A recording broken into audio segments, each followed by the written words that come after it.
Hello, everybody, and welcome to another wonderful Thursday edition of That Tom Clancy Show. I am, of course, your wonderful, ever so humble guest, That Tom Clancy.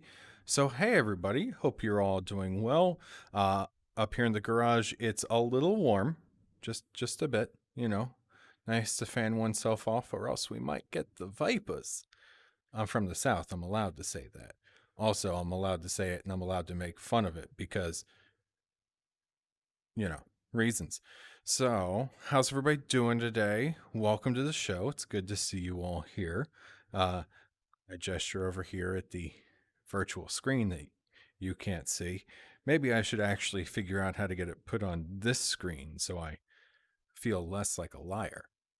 Uh, well, I guess we should really just kind of get right into it. So, my guest today is one messed up individual. Now, clearly, I'm not a professional, and I can't pass any real judgment, but I ask you to watch Becky, the movie that he wrote, and come away with a different conclusion. So, Bits and Pixels, Nick Morris. Hey, Nick, how's it going? Doing good, Tom. How about you? A little warm here. Garage is not the best ventilated of places, but, is what it is. Absolutely. So, well, first off, thank you for joining us and welcome to the show. Thank you for having me. Uh, yeah. So I took the time to watch Becky last night. And you're a weird guy. Thank you. I've been getting a lot of that lately. Yeah, I can fully understand why. So everybody, just the real quick, like kind of like a plug for our guest here, is he is screenwriter behind the movie Becky, which came out in like the last month or so. I want to say. It came out on June 5th. June 5th, so just almost exactly a month ago. It is available on demand through various cable services, as well as for purchase and rent on both Amazon and iTunes. So if you feel like checking it out, it's definitely worth the $7 rental or $10 purchase for your time. So the first question is for people who are unfamiliar with the movie. It deals with several white supremacists slash neo Nazis who escape from prison and hold Joe McHale and his family hostage while the titular Becky is out in the woods plotting some revenge. That's it. When you set out writing this movie, was it more of an accident that neo Nazis and white supremacists became so relevant, or was it like kind of in response to all of those jackasses showing up again with tiki torches? It was actually an accident. In my very first original draft of the script, they were just kind of bad dudes.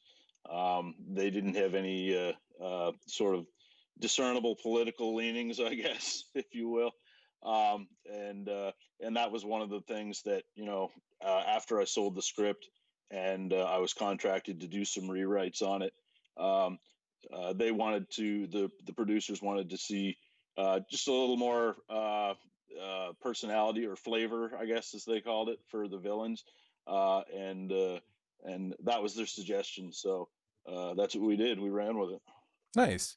It, it absolutely adds a huge layer of dimension, because if these guys had just been guys, you know, it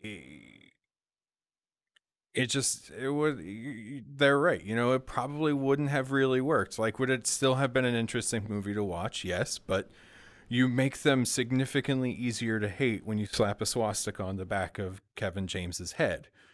Exactly, and that's so important with this movie in particular, where where the hero Becky is she's only 13 years old, and in order for the audience, I think, to get on board with some of the things that she does and the way that she retaliates, you really got to hate these guys. Well, they were pretty easy to hate. Uh, a couple of them were kind of, what's the polite way of putting this, idiots. Yeah. Um, they definitely reeked of cannon fodder, but that's fine too. Yeah. And they certainly don't they certainly don't ingratiate themselves to the audience, that's for sure. Right. um but at the same time, it's there's just this really good family dynamic that you added to it as well, that I'm sure a lot of younger people and younger adults, especially who came up in the 90s, the early 2000s, the like era of divorce, Hmm.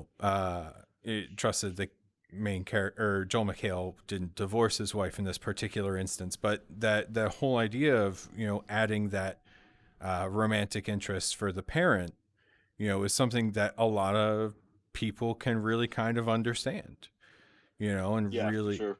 yeah. I mean, like I don't mean to, just like put, just feed you words in this instance, but you definitely made some of Becky's motivations very relatable. Right. Yeah, and it was, she had to have some pre-existing kind of underlying issues and things that inform just who the character is when we meet her, right? And yeah, so that was the idea there, to kind of establish that she's, life has kind of already pushed her to the edge, uh, as it were, and and it wouldn't take much necessarily to push her over. Yeah, and especially we've both been teenagers before. Uh, it doesn't take much to really push a teenager over the edge. Exactly, and I can only imagine what it's like to be a teenager today, um, you know, versus when I was a teenager, and there was no social media, no internet, and just this whole other kind of dimension, this whole other world that teens have to kind of grow up in now. Yeah, I mean, yeah, because I'm just gonna take a guess and say we're probably within about a half a decade of each other on the outer end here. The Right. internet was so young. I mean, it's like all we had to worry about was you know creeps in chat rooms. Yeah, You know, the I remember seeing the internet for the first time when I was in high school. One of our shop teachers had hooked it up, and it was a big deal. We all gathered around to check out the internet, and it was essentially a blue screen with a bunch of white text on it. But yeah. yeah, I've my family were early adopters, so I can't even remember the sheer number of different email clients that my family were members of before they finally settled on America Online. Right. You know, Yeah, there because were a lot of options. yeah, man, I will say though, as grating as it was, I do miss the modem dial tone. Yeah, it digs itself in deep, doesn't it? Yeah, it's just it's the sound of freedom in its own weird way. Yeah. Oh, it's working. Yeah, yep, up, yep. I'm gonna be able to get sports scores now. Exactly. Yeah. Yeah, which was the only thing I was allowed to use on the internet when in the early days, and of course when nobody was looking, I was like, yep, okay, silly Yeah. chat room. Hey, this person says that they're a girl relatively my age. Hey, how's it going? You know, Right. but completely different time. Brian, Yeah. thank you for joining us. Brian, who played the processing guard in the movie. Uh, Hey, Brian. Brian, yeah, Brian's a longtime friend of, like, geez, Brian, how long have we been friends again? Like, pretty much almost like a decade. It's getting there, anyways. And, so my wife and I have been following his acting for a while, primarily because he shows up a lot in 75 years, which is probably not even our combined age, but but I'll take it. I'm going to allow it. Because he's on a lot of, or has appeared in a lot of Investigation Discovery Channel shows, and my wife loves Investigation Discovery. So every Yes. time he pops up, we're like, "Hey, it's Brian." We pause it. I take a picture of it. I send it over to him, and he's all like, "Oh God, you watch that one?" And I'm like, "We watch them all, Brian." Yeah, everyone. Yeah, every single one, and every time, with the exception of last night in Becky, I didn't take a picture. I more was just like, "Hey, they didn't cut you from the movie," and he's like, "Yes, Awesome. yeah." But man, like you guys really succeeded in making Kevin James the king of queens, the friend of Adam Sandler, the probably least frightening person to put on a mall cop outfit, a credible threat. Yeah, Kevin. Wow. I mean, he originally, you know, I'll go ahead and say that Kevin James isn't who I had in mind when I wrote the part. But originally, he was on board for the dad role. He was that Joel McHale winds up playing. Um, and Simon Pegg actually was supposed to be the villain, and Wait, you mean to yeah, tell me that there's an alternate universe where Simon Pegg plays a white supremacist? there is, yeah. Uh, um, Somebody call up Unfortunately, Sliders for me. I want to go there. yeah, Yeah. right. Yeah, unfortunately, Simon wasn't able to. He had some scheduling issues and wasn't able to commit. And I guess Kevin, was interested in the part and asked if he could read for it, and he did. And I was there on set during the early days of shooting, and I think uh, Kevin really blew everyone away with his performance. I'm not sure anyone really knew quite what to expect because we'd never seen him in this kind of a role before. But Yeah. yeah, he plays it so cool and keeps it understated. He's not really over the top or anything, and it really works for the character, I think. Yeah, that was actually something that struck me while watching the movie is that people do have a tendency to take these types of roles and just be really big and not necessarily animated, but work overly hard to be menacing about it. And it's true there is a menace to those kinds of villains, but the quiet and calm ones, those are the ones you really have to worry about. And he nailed it.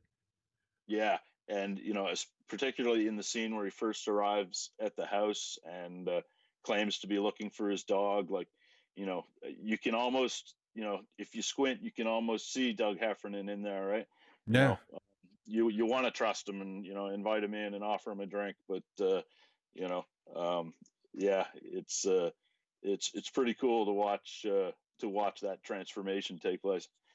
It's definitely a very big change of pace for a lot of things, you know, because especially now with the current uh, climate, if you will, we've been seeing a move from the externally looking like Kevin James in the movie kind of white supremacist neo-Nazi to like the Richard Spencer uh, kind of guy.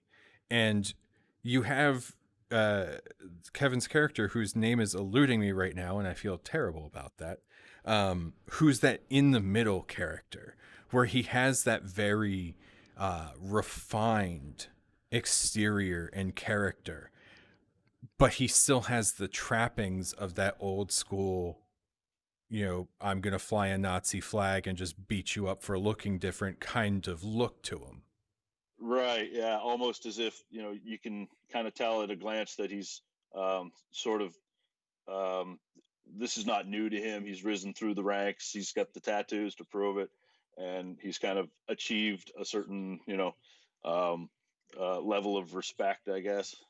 Yeah.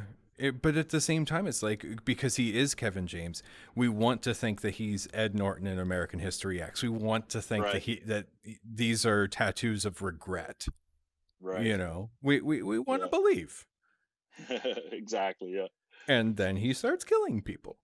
Right. because apparently that's what you do after you've been a UPS driver in Queens for a long period of time. I can only imagine. Yeah. Dude, I wouldn't want to be a UPS driver anywhere, least of all any of the five boroughs in New York, man. Seriously. Because I've never driven in New York, but I've ridden many cabs in New York, Hmm. and those roads weren't made for driving. No, no. It takes a special kind of person, I think, to be able to put up with that traffic in those streets day in and day out. Yeah, yeah, it really does. Oh man. So you kind of alluded to this that you were involved at the beginning of shooting, but overall, like, how involved were you in the whole, like, actual the shooting and the filming process? So after I sold the script, I had like I said, I had some rewrites to do, and once I turned in my final draft, that was essentially it. Um, everyone, was I was kept in the loop on developments and things like that, but for the most part, that's pretty much where my job ended. And then uh, uh, John Malott and Carrie Murnion, the directors, came on board shortly thereafter, and and the other writers, Lane and Ruckus Sky, came on board with them. And as there was probably about 2 years there where um, the project continued to develop, and things changed, and our lead actor star aged a couple of years, and so yeah. And by the time principal photography rolled around, it was in August of last year. Um, it was all told about 3 years before that happened. So That's a pretty so yeah, quick turnaround from just the filming of August to June. really it is. But And I mean, to me, I don't live in LA, and so I'm a little bit um, separated from it. But to me, it seemed like an eternity. Just waiting and waiting for any updates I could hear, and what's the latest and that sort of thing. But I'm learning that that's pretty fast. For a film to go from script to production. yeah, not that I have any firsthand experience, but I've definitely listened to years of what's the word I'm looking for here?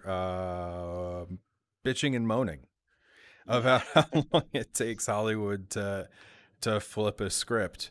Um, Right. because like as a I had a atypical upbringing. Uh, and it's just how long they were hearing about stories of like, oh, Patriot Games is at Paramount, like, why is it taking so long, why can't they Right. get Alec Baldwin to be in it again, and Yeah. you, so you grew up hearing all this stuff. yeah, probably things that a reasonable child should not have grown up knowing about, but what is a reasonable child these days? uh Exactly. I can answer that question. One that would stab a Nazi through the neck with a sharpened ruler. Yeah, if under the right circumstances, and if they're pushed far enough, I think maybe. Man, and it literally, like, without spoiling anything for you guys in the audience, it literally came down to one miscue from the opposite character, and like it is interesting too because that speaks also very much to people. It's you say like one wrong word and that's enough to set people off. Yeah, yeah, for sure. And it's like it's fun too because like in horror and revenge movies like this, like you can s- say a lot of things about people that are really bluntly honest, and people just Hmm. kind of like write it off because they're like, oh, it's a horror movie, it's okay. It's you have that level of safety to throw that level of commentary in that you don't in like a drama. Absolutely, yeah, and that's probably why it's my favorite genre, because it is so versatile that way. You can, you know, it can be there purely to entertain, or you can also uh, uh, use it as a statement, however thinly veiled it may be. And yeah, it's that's the beautiful thing about horror movies. Yeah, well, looking at the decorations you have in your office there behind you, you definitely have some of the hallmarks of the classics, which use them as those thinly veiled morality plays. Right. Yeah. You know, it's like, don't do those things or else the killer will kill you, but the virginal girl, she'll be Yeah. fine. Exactly right. But then again, you also have Halloween, which has, Jamie Lee Curtis very clearly breaking the law early in the movie, and she makes it. She So, does. Yeah. you Yeah. know, That's one of the rare exceptions, I think, from that era of slasher movies. well, I mean, it's so interesting too because you look back at all of the big horror directors, and all of them have their own like very unique style and idea of that morality too. Hmm. My personal favorite is Carpenter because The Thing is like, I mean, that is one of the first movies that legitimately made me terrified. Yeah. And I was lucky enough a couple years ago to see it on the big screen at the local theater here, and there's so many different things about seeing it on a theater screen as opposed to a TV screen, which is unfortunate right now because I think Becky would have been beautiful in all Yeah. of its ludicrous, gory glory Yeah. on a big screen. It's funny Um, how things work out, given that uh, Becky's currently playing on at a lot of drive-in theaters, which was never the intent. Obviously, nobody really saw this whole COVID-19 thing coming, at least not that far out. But it's so perfect for it. It's like it belongs in that kind of a venue. You know what I mean? And I I'm jealous of anybody that gets to see it that way, because I don't have a drive-in nearby that's showing Becky yet. We're working on that, but dude, who yeah, has local drive-ins anymore? I mean, it's exactly. but at the Yeah, same token, it's like it's the accidental perfect venue yeah, for a horror movie made by somebody who grew up on classic horror movies. right. Yeah, So absolutely. yeah, it's accidentally perfect. And then too, It is. one of the great things too is that we do live in an era of on demand and instant access, where like as I said earlier, I mean the movie's $10 on iTunes and Amazon. For $10, you get to own the movie, and you can do it as a date. You can watch it with friends. For less than going to the theater, you can have that relatively same experience. Absolutely, yeah. And it's um, the given the timing. Originally Becky was supposed to have uh, a small theatrical run this summer, um, and it was supposed to debut at Tribeca uh, back in April. Um, and I had my flight booked, and the wife and I were going to go down for the premiere and do the whole thing and enjoy it. And um, COVID-19 had other plans, but I think that under the circumstances, the decision to release Becky now, uh, digitally and on demand, and and in the drive-ins as well. Um, it's I think it's worked in its favor. Where it's getting a lot more attention than it may have received otherwise, if all things were normal and it was business as usual. Yeah, yeah. It's I had cinematographer Brandon Cox on the show on Monday, and we've since been talking and built weird friendship. Apparently, internet man, it's crazy. Uh, and the viral nature of things like online marketing and all that stuff has spurred a resurgence in views on an older one of his movies because Netflix released one this year of the same title. And so both of them have been getting a bunch of, and it's just, it is so weird how this digital, just, like the unforeseen consequences, you know, the accidents of the digital era. Yeah, yeah, absolutely. And I've been able to say for a couple of weekends since it's released that you know that I wrote the number one movie in America, and, and I never ever imagined anything like that. Clearly, obviously, that comes with a pretty big asterisk, given that the vast majority of theaters are shut down. But it's still pretty cool to say. Hey, Roger Maris still beat Babe Ruth's home run record, Right? and he had to take the asterisk for a while too. So, Yeah, asterisk or no, man, that is bragging rights. yeah, yeah. It's pretty amazing. Like, I mean, for me, it's my show got the community spotlight for Unreal Engine, the software I used to make it.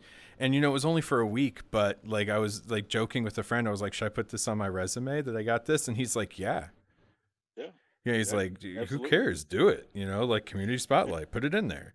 Yeah, And it's yeah, take the accolades where you can get them. I mean, that, yeah. I mean, and dude, exactly. like you made a solid movie. I didn't like the most boring part was, well, the part where Joel McHale was talking to Becky about the whole, like, yes, I love this woman, and that's just because I've already heard that speech in my life and it was terrible Yeah, then, and it's no fun. yeah, But it was perfect to the moment. you know yeah. It does what it needs to do, and and hopefully it resonates too with people that can relate. yeah, yeah, it does. It was at least he was better about it than my similar instance, though both of them were over dinner.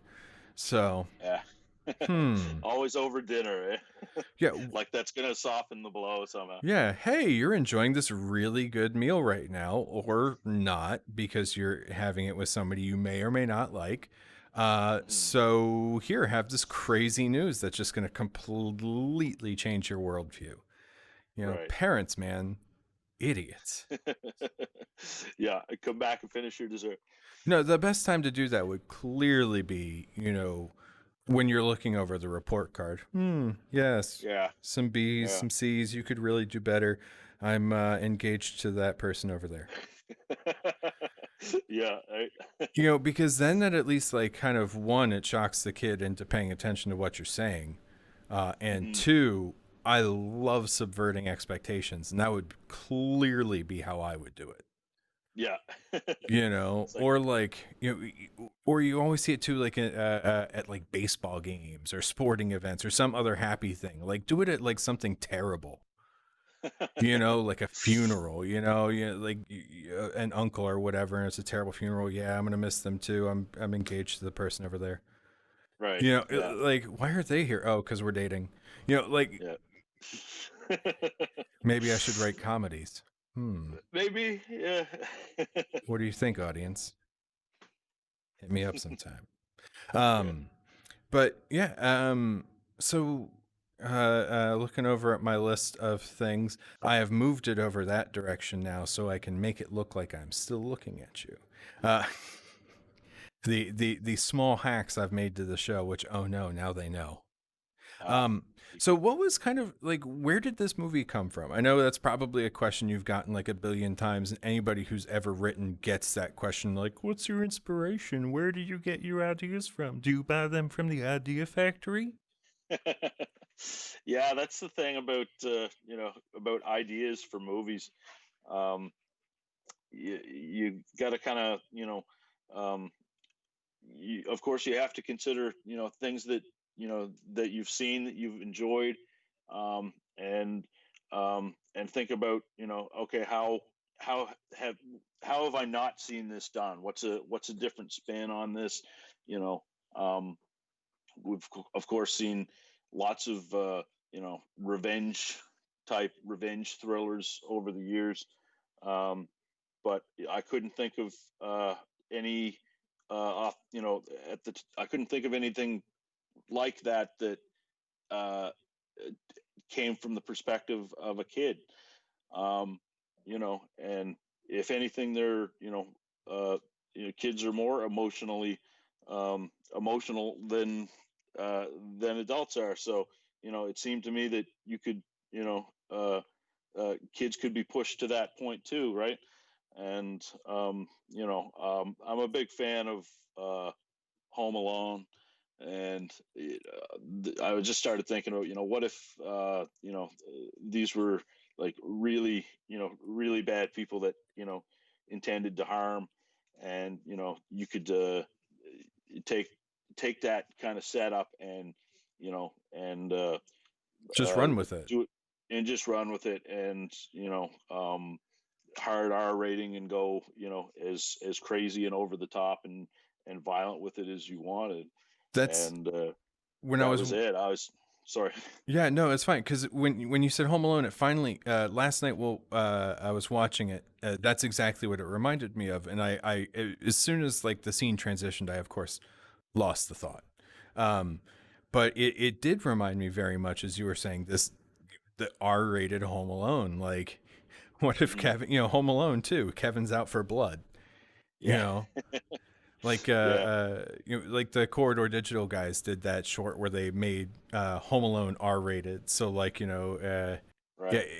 and it was just it very much had that, except like an actual movie and with Nazis, so you didn't feel bad at all. Right. Yeah. And the other thing too, I had Becky was only the second script that I ever wrote. And my first script was quite a bit bigger in scope. It was still horror, but it had a lot of supernatural elements, and different locations and characters, and it was too ambitious. It got me lots of attention at the time, and I was able to land representation with it, but it became clear pretty quick that it was just going to cost too much money for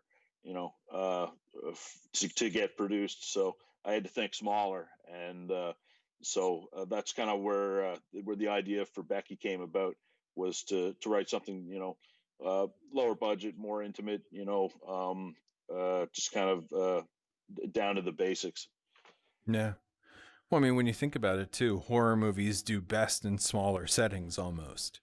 You know, Absolutely. uh, going back to Halloween, pretty much the entire movie happens in three houses on the same Yeah. block. Yeah. You know, Yeah. No. the thing pretty much took place in what, like maybe a soundstage. Hmm. You know, Yeah. yeah, Friday the 13th. Like man, it's super easy to find a disused summer camp in the U.S. Right. You Yep. know, The Exorcist basically takes place all inside that one yeah, house, yeah, that one house and the staircase next to it. and the staircase outside. Yeah. Yeah, and it's because I think for horror movies to really work, there has to be that level of intimacy uh to the setting to make it feel that much more relatable. Like the boy, the one with the doll and the lady who was watching babysitting the doll at the house. Strangely Right. enough, pretty good movie. If you Yeah. haven't seen it, because like Yeah. I did not see that twist coming. Yeah. Like that Yeah. was No, a good twist. I haven't seen it yet, but I've heard some good things, and that it's quite effective and creepy. Yeah, the final act of that movie is solid. Yeah. Yeah. But so it's especially like the idea of a house. It's like that is where we're supposed to be safest. Hmm. And Yeah. especially at the beginning of the movie, it's there it's this lake house which Becky very clearly has a strong attachment to. Hmm.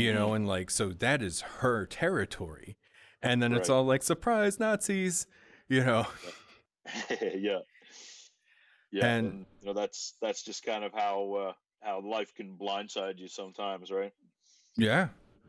Um, So, all in all, who was your favorite character to write?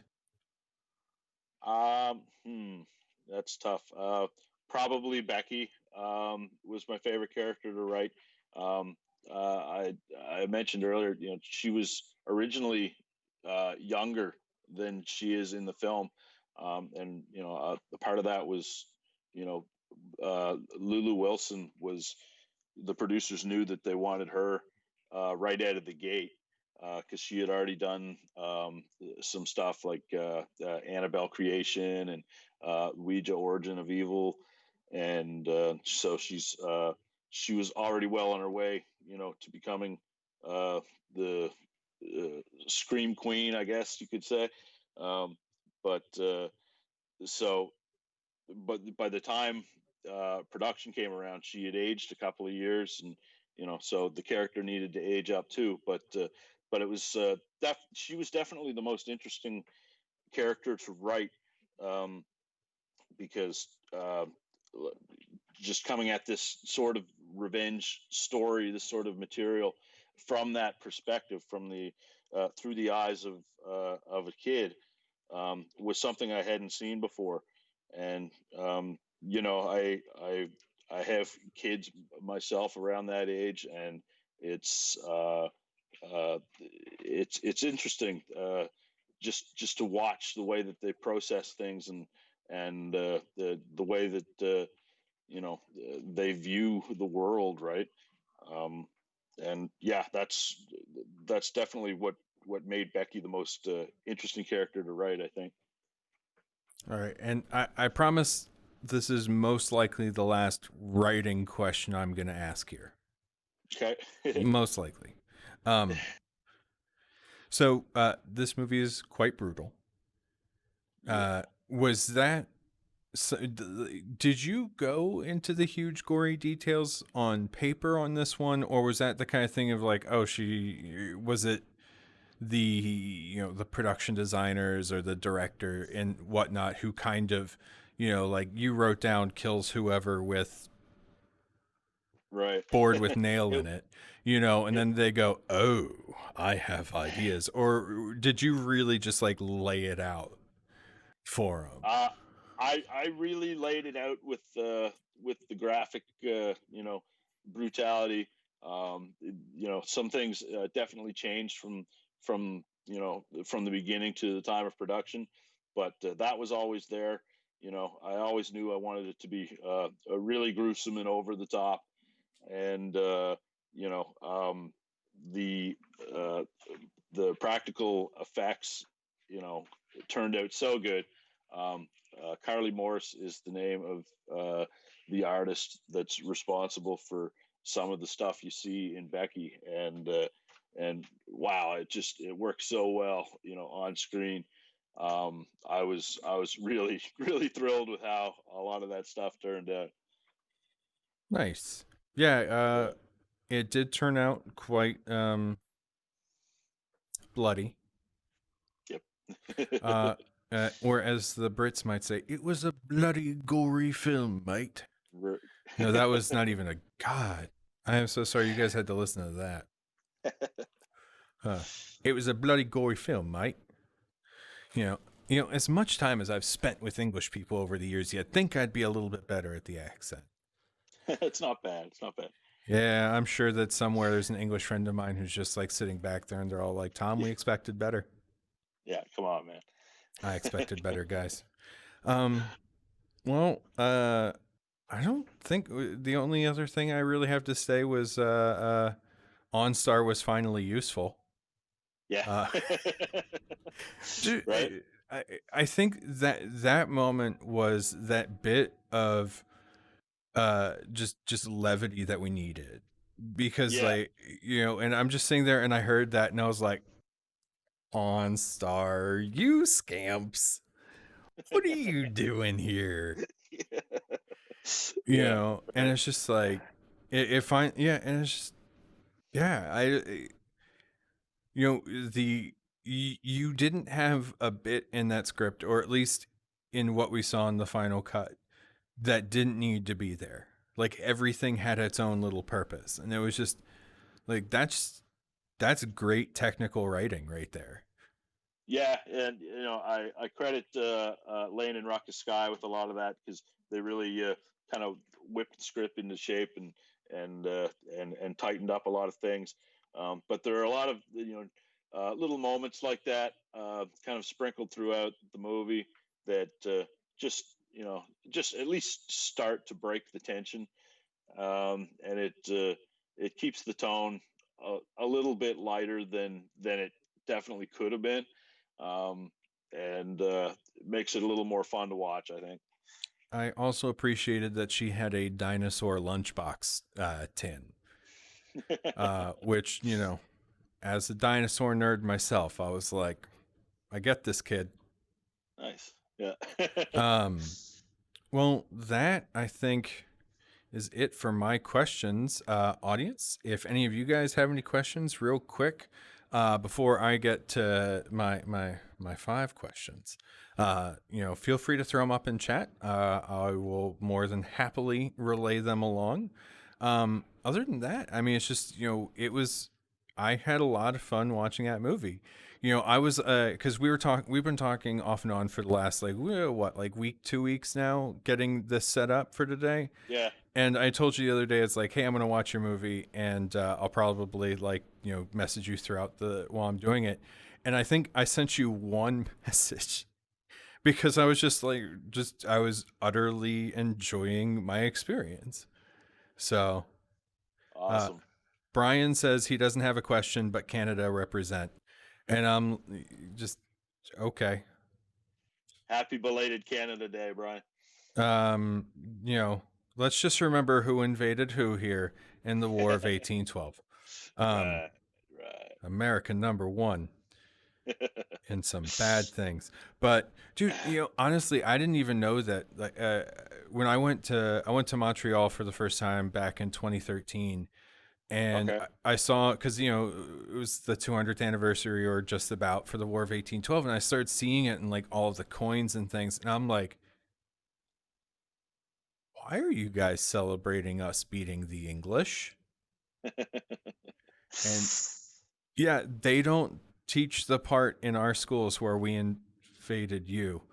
So Right. so Yeah. somebody looks like an idiot. Yeah. Yeah. I know what you mean. This guy right here. But well, Nick, you've been a great guest. Unfortunately, this means that I now have to subject you to the 5 questions. Okay.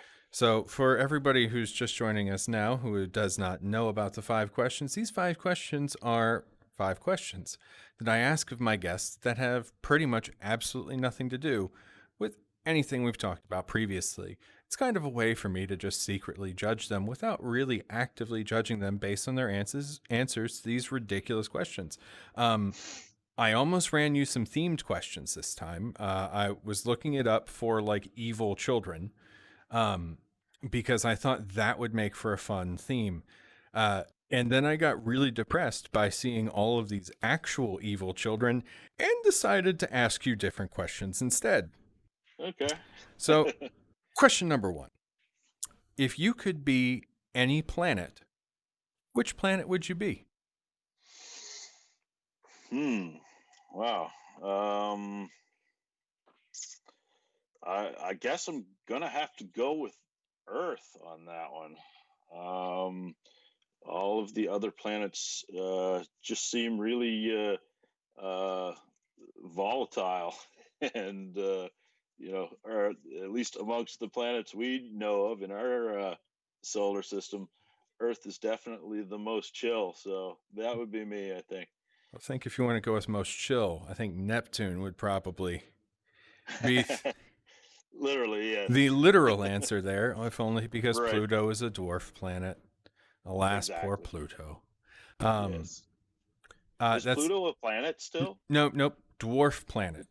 Dwarf planet. Yeah, Okay. in the early 2000s, they ratified the definition of planet to include clearing out their own orbit. So since Pluto is too small, and because its orbit is like all jacked up, and it kind of crosses over the orbits of other people, it very clearly can't meet that criteria. And then, whereas like say Earth, we've pretty much cleared all of the debris out of our orbit or pushed it into positions where it's not going to give us any trouble. So, Right. planet, not planet. Gotcha. Take that, Pluto. But as we discovered, it still sent us that delightful heart via Yeah. that picture from New Horizons. So we That still was love you, nice, wasn't Pluto. it? Yeah, that was amazingly nice. I guess the light delay and all that, it hasn't figured out we don't think it's a planet anymore. Right. Yeah. Yeah. The next thing Ooh. isn't going to be a heart. Yeah, actually, it's probably going to be something along the lines of like, screw you, Neil deGrasse Tyson. Uh, Right. Yeah. as he is the one who's often credited with making Pluto not a planet. So, Yeah. Yeah. Yeah. That's what I uh, thought. and it wasn't even him, it was a whole committee. So, Really? yeah. Wow. So, next vote is going to be a middle finger. Uh, Yeah. it just might be. Question number 2. Is it right and or ethical to write your initials in fresh concrete? Hmm. Well, it's certainly tempting. I'm not asking this question because they just poured fresh concrete in front of my house. Not at Right. all. Okay. Understood. Um, yeah. I don't think it's unethical necessarily.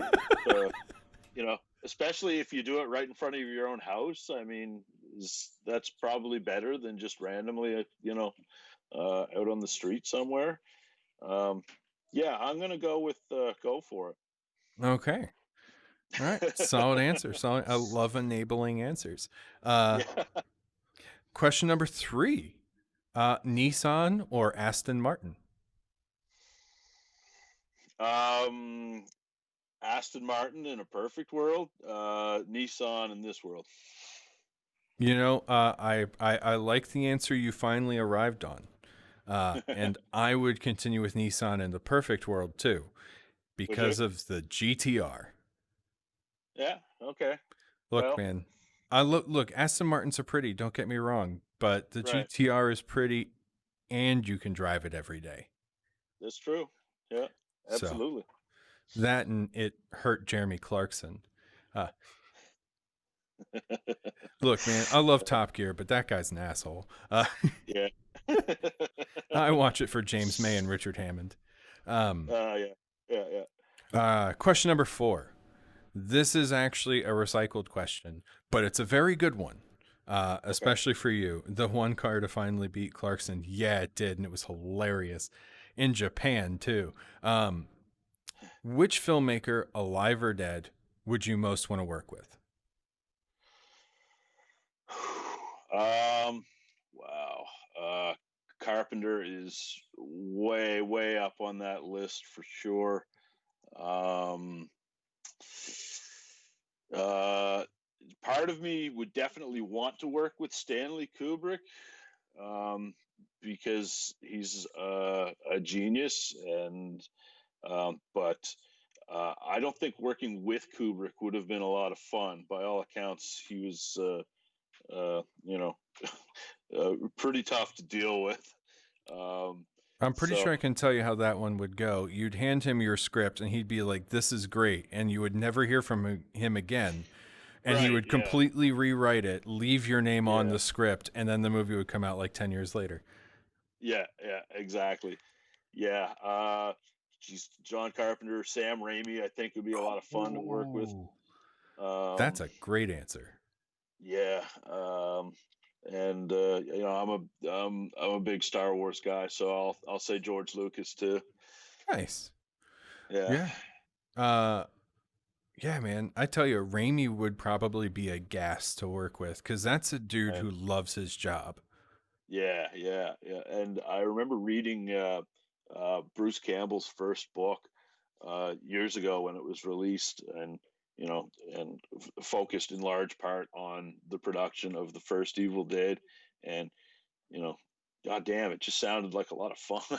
It sounded like they had a blast making that movie, right? I mean, it looked like they had a blast making that movie. Yeah, yeah, You know, yeah, like totally.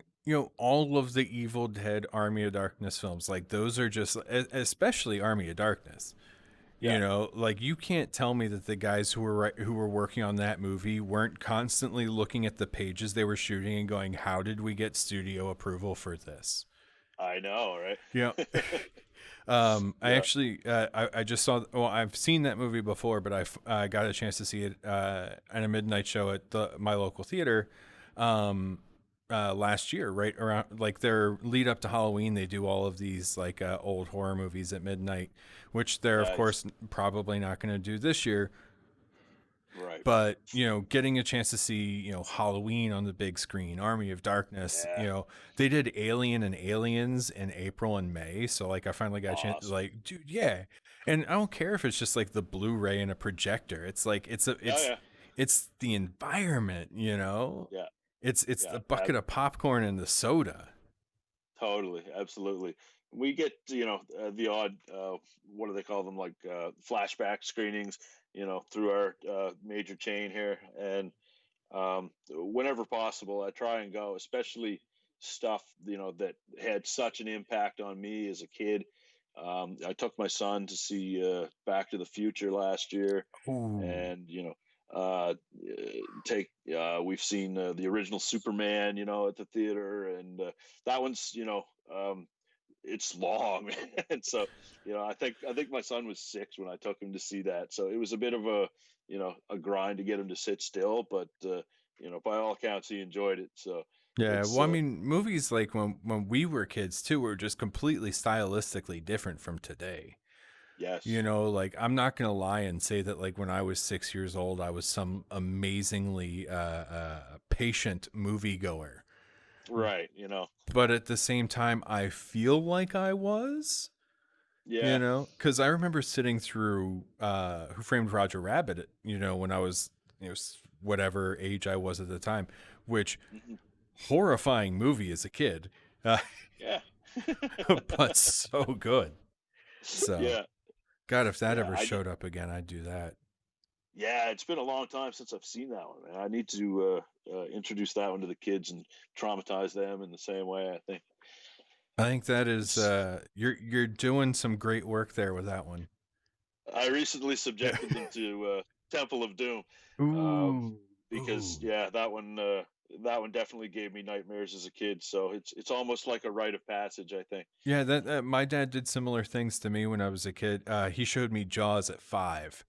Yeah, right. Uh, Yeah, and strangely enough, I love sharks. I'm not scared of the water, and I'm scuba certified. So, perfect. you know, See, take that, my older sister, who's deathly afraid of birds when she saw the birds when she was a teenager. yes, yes. Mic drop. You know, and on top of I can that, understand. yeah, I've even been a falconer too. So like, she's afraid of all birds. I'm like, I was a master of scary birds. They would sit right here. Yeah. Yeah. God, that was some good times. I missed that. Well, Yeah. unfortunately, I only have the fifth question left. All Uh, right. who hurt you as a child? Because that was like, I left Becky and I was just like, man, somebody did something really rotten to this guy when he was young. It's yeah, it's not even that, I had a great childhood and a great upbringing and a happy house.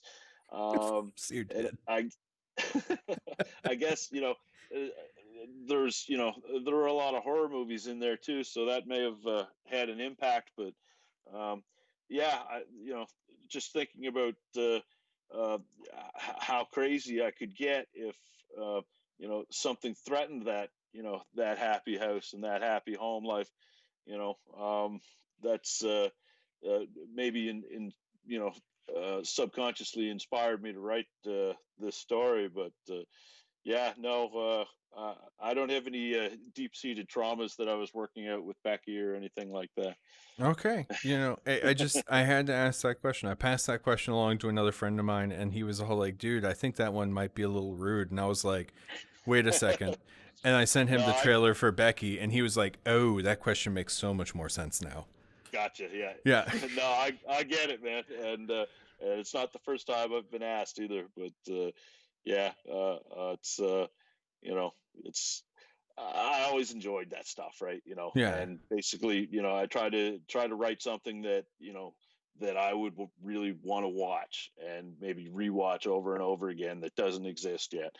So, yeah, no, that was the idea behind that, I think. Yeah. It's your happy place. Exactly. Yeah. You know, It's it's it's just like not, comfort food. all grand pianos and what the heck was and Chubbs from Happy Gilmore, with his hand back, you know. Yeah. Yeah. Exactly. Oh man, accidental Adam Sandler joke there. Uh, oh man. Well, Nick, thank you so much for being here today. Hey, Uh, man. Thanks a lot. yeah, absolutely. It was super fun talking with you. It was super fun getting to see your movie, and it was also really fun seeing Brian. Love you, buddy. Um, Yes. and what did I exactly say to him? I said, "Oh, the best 15 seconds of the movie were the 15 you were on." Of course. Yeah. And it was like like I all jokes aside, I'm like I'm super happy for Brian when he gets to do stuff because like he told me like not that he was in your movie, but he's like, hey, I got something cool coming up. I'll be able to talk about it soon. And then like he sent me the trailer right after it went live, and he's like, I'm in this, and I'm like, awesome. He's like, I don't know if I make the final cut or not, and I'm like, but I was in it, and I'm like, dude, who cares?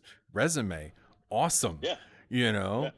And Totally. yeah, and like I might like throw a joke there every now and then, but I'm just super happy, like, because I don't know if you've seen any of his YouTube work, but like for one dude compositing all of his footage himself, shooting in a mechanics place, he makes for a pretty decent static camera John Wick experience.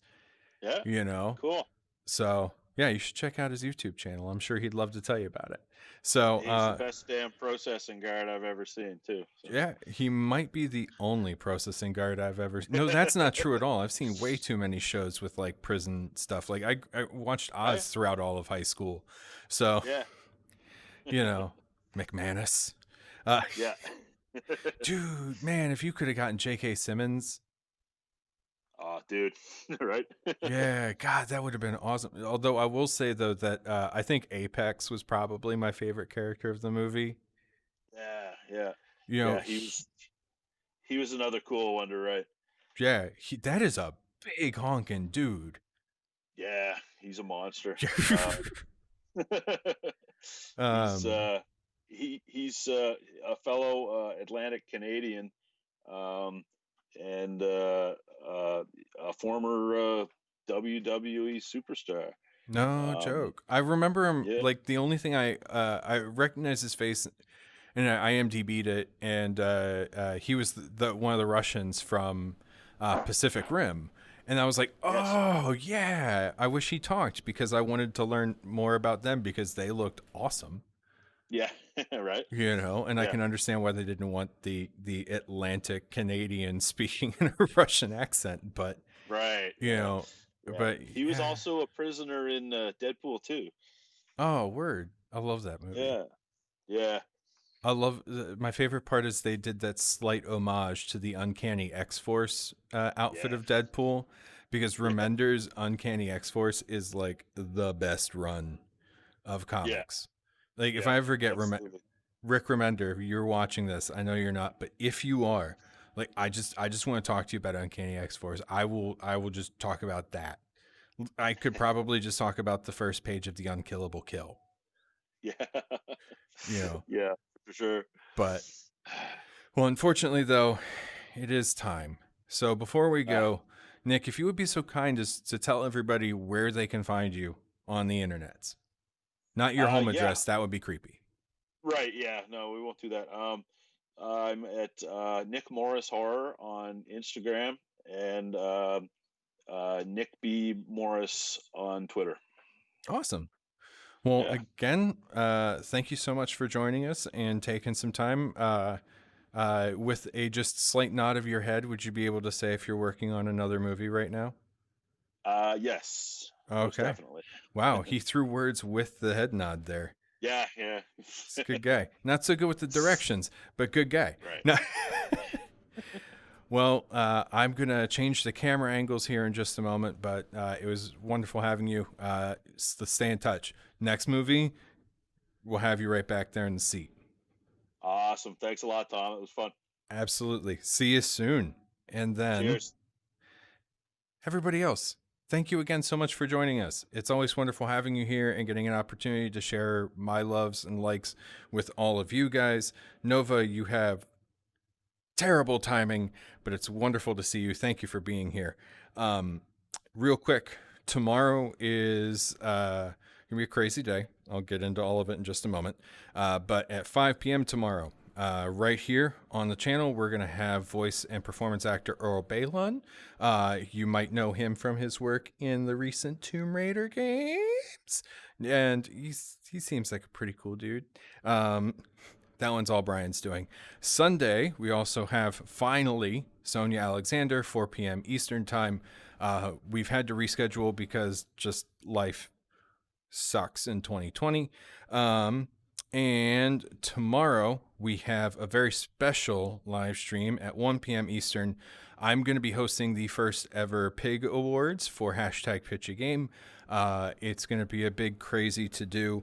I'm going to be up front with you guys. I'm not going to be able to interact with you all during the show because there's a lot of crazy spinning plates that are going into making it happen. But it's going to happen. It's going to be great. Tune in, see who won the best pitches and all that jazz. And yeah. So other than that, guys, thank you again so much for being here. And yeah, Nova, horrible timing.